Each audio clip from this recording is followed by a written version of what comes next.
My father had 93 years, but it seemed short. In his seemingly long life of 93 years, it was short because it just seems like if we only had more time. Old Testament gives us a view of some people who lived to be 500, 600, 700, 800, 900 years old. If I have a chance to ask, I will ask, how come we got shortchanged?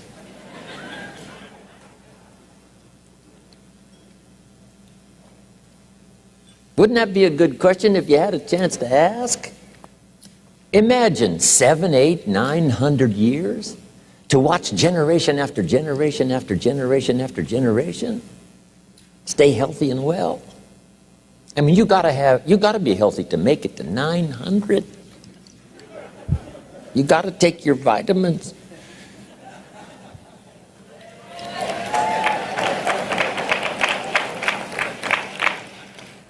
I'm pushing the Bible, I'm pushing vitamins, I'm doing good today. So, the key is time is precious. Now let me give you Bill Bailey's description of time. Life is not just the passing of time. Life is not just the passing of time. Life is a collection of experiences, their frequency,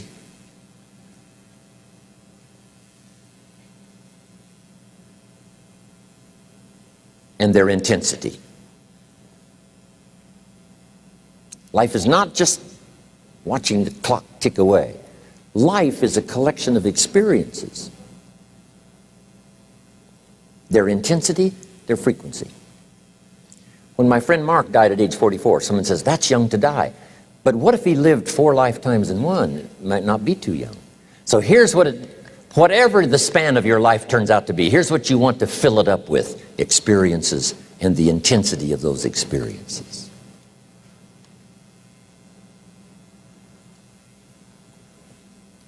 But now let's talk about the management of time.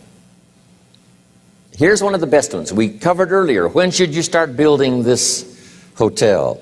Answer: as soon as you have it finished. Now jot this one down on time management. When should you start the day? As soon as you have it finished.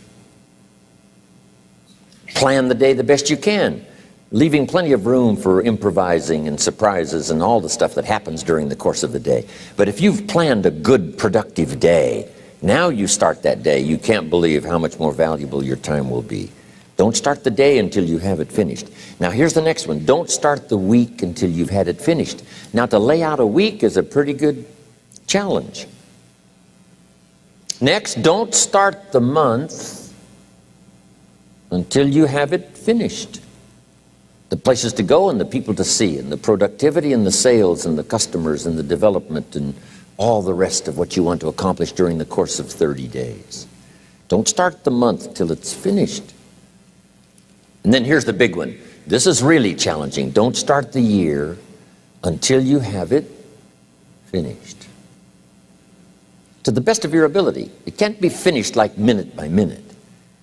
But in terms of the sweep of what you want to accomplish in the year 2002, make sure that that's set and ready to go by the time January 1st rolls around. And it might get all upset, and it might get torn up, and you do a new one. You make so much progress the first 90 days that now you've multiplied it all by 2, by 3. Because that happened to me. I thought, wow, this is going to be a great year. By the time I'd finished the 3rd month, I'm rolling, I'm soaring. So many things are happening, I revised my whole year's plan. Okay. Now, jot this down. Approaches to the management of time. Here's the first one. Ignore the subject. I mean, that's good advice. Don't let anything overly bug you. Because remember now, you don't have to do anything. Someone says, well, I got to get a handle on my time. And the answer is no, you don't. If you want to let it all go, you can let it all go. I mean, this is good advice. Somebody says, you ought, you ought, you ought. Jot this down. Ignore all the you oughts or you should. Only if they're giving general information. We should. It's better to say if you're teaching we should. Not you should, we should. Then you let me listen in without it being too confrontational. If everyone did this, see, that'd be great. And then you give a person a chance to choose to do it or not to do it. But when you start the you ought, now see if I don't, now see we got some tension and maybe some problems. So you oughts seem to always create problems. When you're talking to your kids, you say, no, if kids would do this, not always saying if you did this, life would be better, but if kids did this, life would be better. It's like making a little talk and letting them listen in. And then it's a little less confrontational. It gives us a choice. In one of my seminars, here's what I teach. All life form strives to the max of its potential except human beings. All life form strives to the max of its potential except human beings.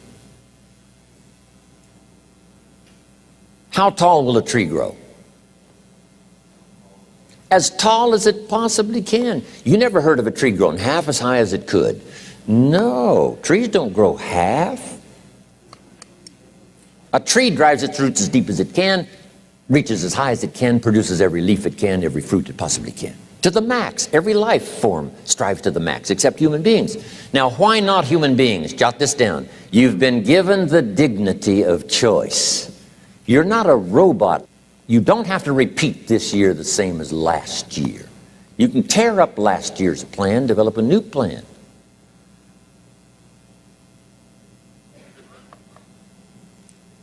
So, the dignity of being a human being. Now, here's the choice on being a human being. To be part of all we were meant to be, or to be all. To strive for all, or half, or part, or some. The choice is up to you. To develop one skill or 10 skills. Someone says, well, I'd be happy with just one more language. Well, some say, hey, I'm going to learn 6 or 7. And this is all a matter of choice. And when someone says, no, you ought to learn 4, you've got to resist all that. Because this is personal dignity. And you don't want to destroy someone's dignity by doing all the oughts, and then they feel reluctant to do it. Now we've got problems. So if you want to, just ignore this subject on time management. Now here's the next one. Step down to something easier.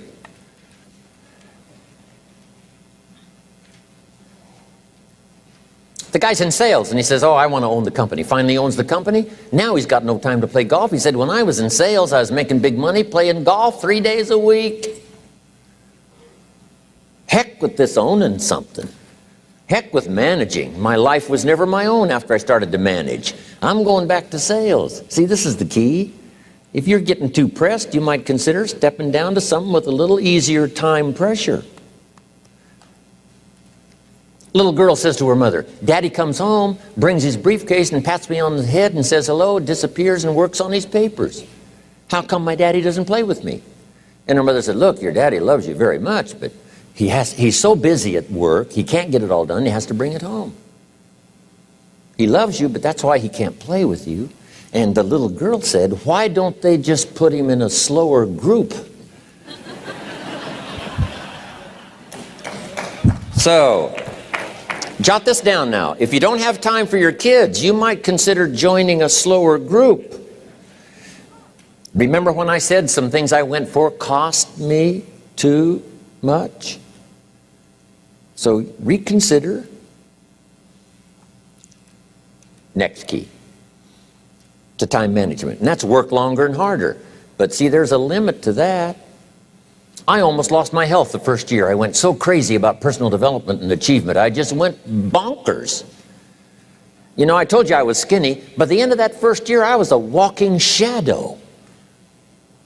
And then it suddenly occurred to me, what if I got rich and too ill to spend it? I mean, that was a shocker. So I started, developing a little more reasonable. Because I said, if 12 hours won't do it, I'll work 14. If that won't do it, I'll work 18. I mean, how many hours it takes. And sure enough, it cost me too much. So see, working longer and harder for some might be appropriate. If you're just sitting around not doing that much, this might be good, work longer and harder. But you can only work so hard. Here's the key, not to work harder, but smarter. When you've worked as hard as you can, doing the best you can in terms of physical output in the time, reasonable time. Now here's the ultimate in the management of time, and that is you simply become more skillful. When I first got into sales, You know, I was around people that could get, 9 out of 10, 8 out of 10. And when I first started, I could only get 1 out of 10. But here's what I did. I worked around the clock, so that I would make up in numbers what I lacked in skill. That's good in sales. You got to jot that down. When you're new, you make up in numbers what you lack in skill. Now, when you become more skillful, the numbers can go down because now your persuasive ability and all of that is now so high that you don't need to put as many numbers out.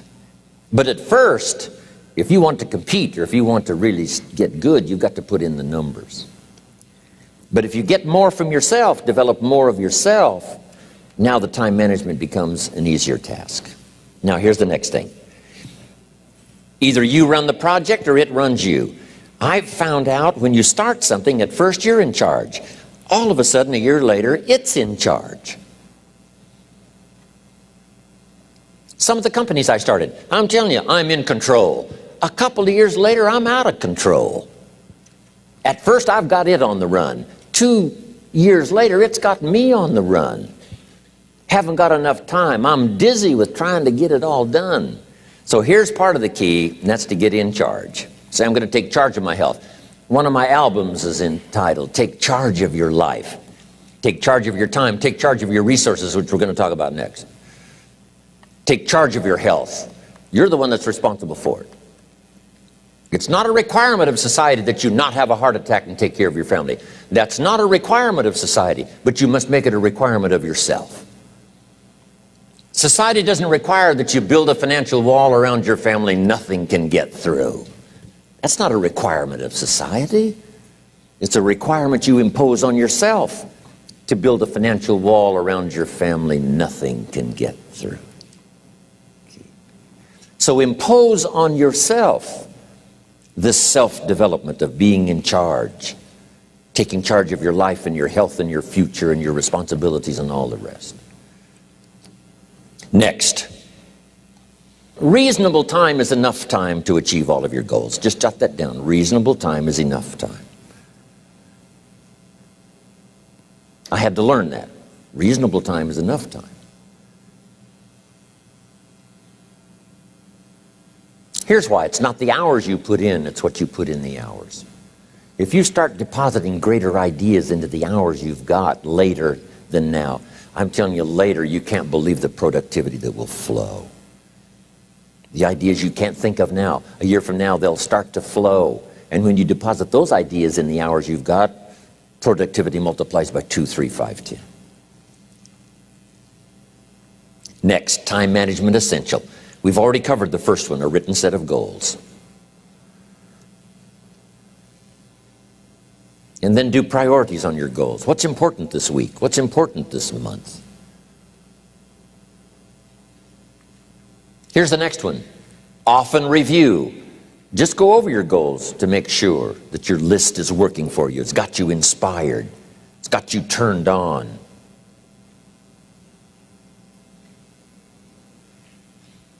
Somebody says, how come you're up so early? Say, if you were headed where I'm headed, you'd be up early too. Wow. If you were going to meet who I'm going to meet, you'd be up early.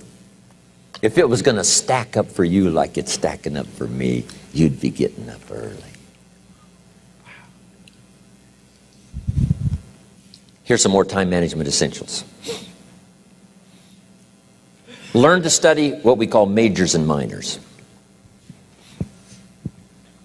You pick up the phone. Here's what you must say when you pick up the phone. Is this a major conversation or a minor conversation? If it's minor, a few pleasantries and you're done. If it's major, maybe you've got to make a few notes.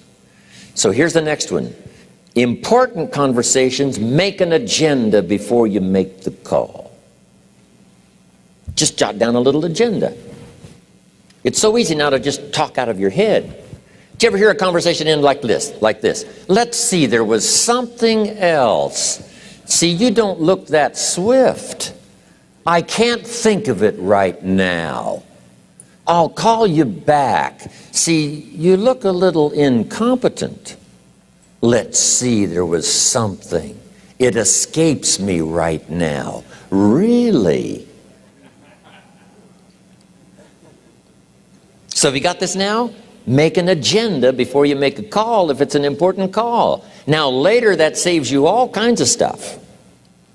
You call John in, the salesman, say, John, remember those 4 things we went over? He said, no, we didn't talk about that. And then you pull out your daytime or whatever, and there's the list you made when you made the call. He said, oh yes, seems like I do remember. And you've got him with your list. If it's just, salespeople especially can talk you out of what's in your head. It's true. No, we didn't talk about that. And if you don't have a little proof, I'm telling you, it's gone. So make an agenda before you make a call. So what's major, what's minor? Now here's the key on this. Don't major in minor things. If you take up major time to do minor things, I'm telling you, you'll be behind the curve constantly. Here's what we learn in sales training. What's major time and what's minor time? Here's minor time, thinking about prospects. Here's minor time, making lists of prospects. Here's minor time, keeping books on prospects. Here's minor time, going to see the prospect. Here's minor time, evaluating the prospect after you've been there. That's all minor time. Here's major time, in the presence of the prospect. That's major time. And if you took a look, if you're in sales and you took a look at a week, you'd say, my gosh, I'm spending 90% of my time on the minor stuff and so little time on the major stuff in the presence of. How many hours in the presence of in my day? How many hours in the presence of during my sales week? Because the time that really counts is in the presence of the prospect. Majors and minors. Here's another key time management essential. Don't mistake movement for achievement. It's easy to get faked out by being busy. Guy comes home at night all exhausted, falls in the chair and says, oh, I've been going. Here's the big question. Doing what? It's not the going. Some people are going, and they're doing figure eights. I mean, their progress is small. So don't mistake movement for achievement. Here's another one in sales we learned. Don't mistake courtesy for consent. If somebody's pleasant and they nod, you say, oh, they're going to buy. No, they're courteous. You can't mistake courtesy for consent.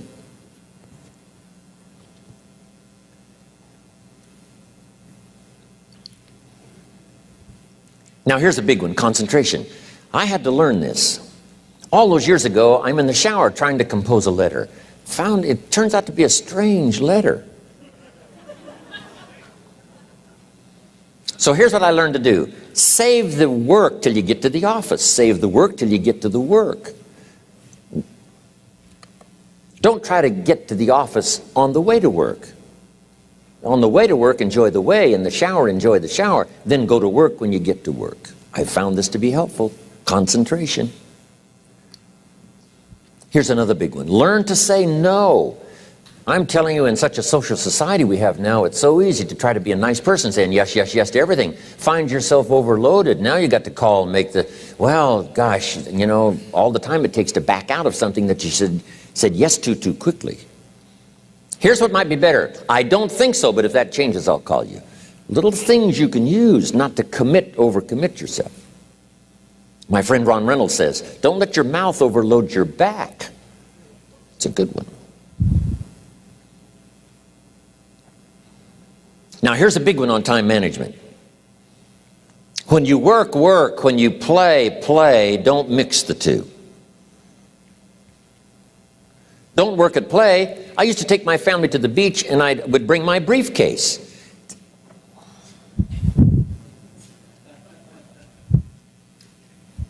I learned not to do that. Or at the beach I'm saying I should be at the office. I should be at the office. Now my family's upset. Because I'm at the beach and I'm thinking office, office, office. Now when I'm at the office, I'm thinking what? I got to get my family to the beach, the beach, the beach. So things are not going too well at the office because I'm thinking beach, and things are not going too well at the beach because I'm thinking office. Here's what I learned to do. At the beach, be at the beach. At the office, be at the office. When you work, work. When you play, play. Don't mix the two. Don't work at play. Now here's one of the most important ones. Don't play at work. Work is too serious.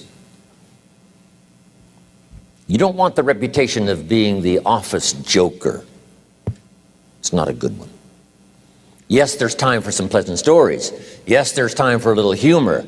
Yes, best if it's a happy office, of course. But I'm telling you, you got to be serious about work, because you're parting with a piece of your life for the work you do. Your work costs you a piece of your life. Here's what it's called: serious business. Not grim, not unhappy, but serious. Key. Don't play at work. The old expression, I don't think we use it anymore, horse around at the office. Play around, play jokes, play tricks. No place, not at the workplace. At the beach, yes. At the bar, yes. Somewhere else, not work. You got to treat work with all due conservative passion, because it's leading you to your future. Here's another key phrase: all work is good. You may not like your job, but if it's the stepping stones to get you to where you want to go, you got to appreciate your job. You don't have to have a passion for your job. Here's the ultimate passion: a passion for incredible success in every department of my life. That's the passion. But don't look down on some menial job you have to do to finally get you to where you want to go. No job is menial. No job is not, no, every job is noble. Training life for pay, making a contribution to society. Next, analyze how you are. And if you have some weaknesses, if you can't, doesn't seem like you can change, here's the key: get it covered. I used to keep promising myself I'd keep the books, keep the books, keep the books. Finally, I gave that up. And back then, it only took me an extra $50, $60 a month for some accountant to keep the books.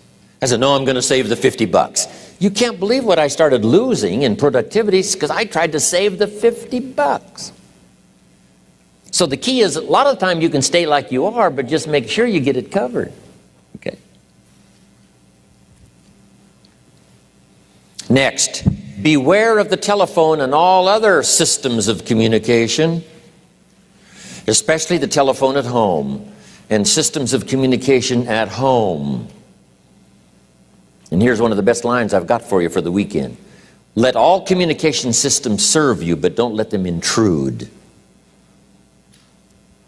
When it comes time to have dinner with your family, you shut off all systems, unless the ones that can take messages silently. Don't let the phone ring.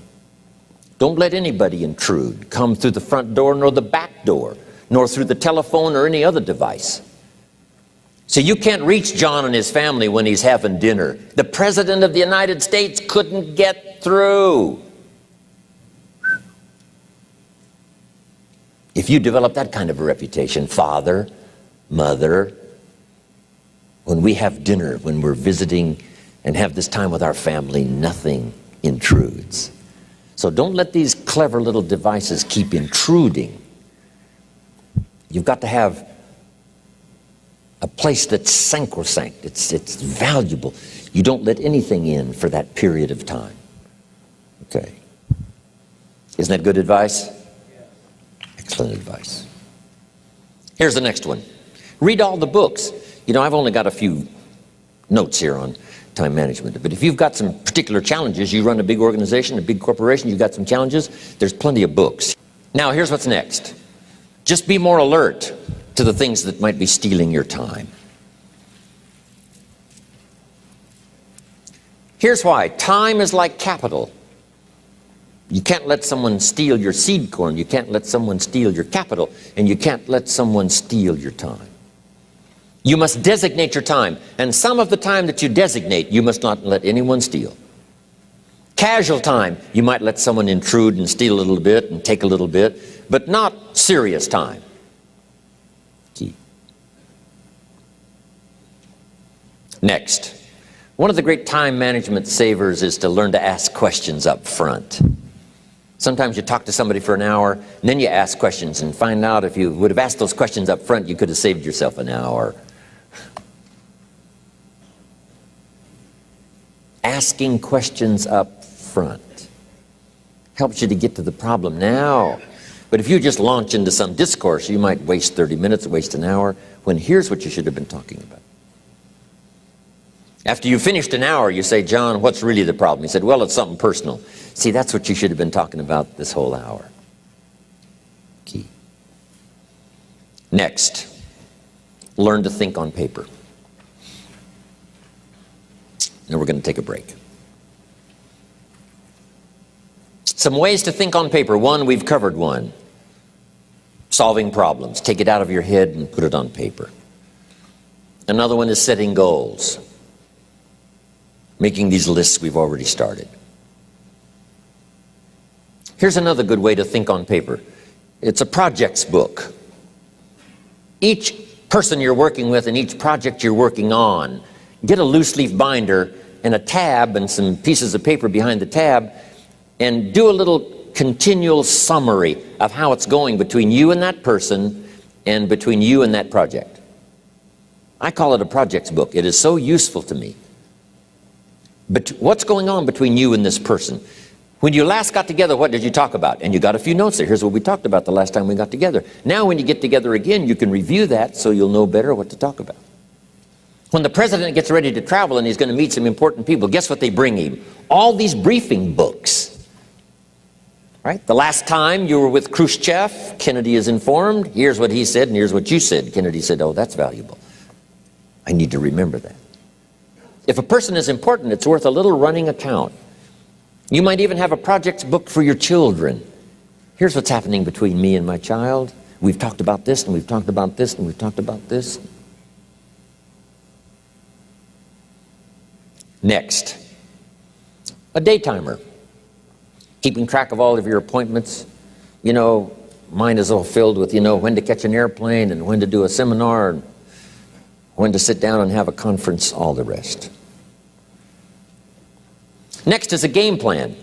If you've got a house and the, insurance is going to come due and some other things are going to come due, you just put it on a spreadsheet and make sure it's taken care of. Key phrase, take things out of your head and put them on paper. And the key is to just experiment with different ways that helps you to do that. Now here's the last one, thinking on paper, and that's to keep a journal. One of the things I'm known for around the world, have been now for 39, 40 years, is keeping a journal. Now my journal is not a, it's not necessarily it's not like a diary. It might be part diary. I'm flying over Ireland and I write down a few little things that impress me. Today I met this person. Wow, what an extraordinary event. Today I conducted this seminar in Rome. 1,000 people stood up and sang for me. I've got a little bit of a diary in there. But here's what primarily your journal is for. Collecting good ideas. A journal is to collect good ideas on your health, good ideas for your business, good ideas for your future, good ideas for time management. Because I used to take notes on pieces of paper and torn off corners and backs of old envelopes and restaurant placemats. And I threw all this stuff in a drawer. It did not serve me well. I finally learned to get a bound copy, right? And just keep a journal, right? If I was here, I had my journal, I'd be taking notes, right? These 2 days in my journal. Now, if you're caught without your journal, you just take the notes when you get back home. You put those notes in your journal, throw the paper away. Because we don't usually go through paper to review. But see, my journals now make up a significant part of my own library. My journal's all reserved privately for my children and my grandchildren. Can you imagine what I've collected over the years? It's unbelievable. There are 3 treasures to leave behind. I think you've already got those notes, right? Here they are. Number 1, your pictures. Don't leave the event unrecorded. It takes only a fraction of a second to say, here's who I was with. When I travel the world, right? We take all these pictures, and here's one of the gifts. People send me the pictures they took of me and them. It's part of the treasures I have on the farm. Incredible. A picture's worth 1,000 words to describe the scene, the emotion, what happened. Say, wow, this was an extraordinary day for me when I met these people. Here's what they told me happened to them when they went to my seminar 10 years ago. Wow, the drama comes back if you've taken the pictures. It's one of the treasures to leave behind when you go. Remember the old photographs that we have now of, 100 years ago, 70, 80 years ago, just a few photographs? What would it be like if you had thousands of photographs of the past, of your history, your mother, your father, right? Grandparents? So change all of that now for your children. Leave all your photographs as a record. Here's what's next to leave behind, and that's your library. The books that changed your life, the books that changed your health, the books that rescued you from oblivion, the books that you passed on to other people, they were so exciting for you, the books that made you financially independent, the books that developed your leadership, the books that gave you wisdom to ponder when things were tough, the books that got you through the winter, the books that helped you to plant in the spring and harvest in the fall. What a treasure to leave behind. If you do that, here's what's for sure. Your books will be more valuable than your furniture. Wow. Now the third treasure to leave behind is your journals. The notes you took that helped you to live life as you lived it. Long after you're gone, a treasure that children, grandchildren, great-grandchildren will find so fascinating. They may use it to help guide their own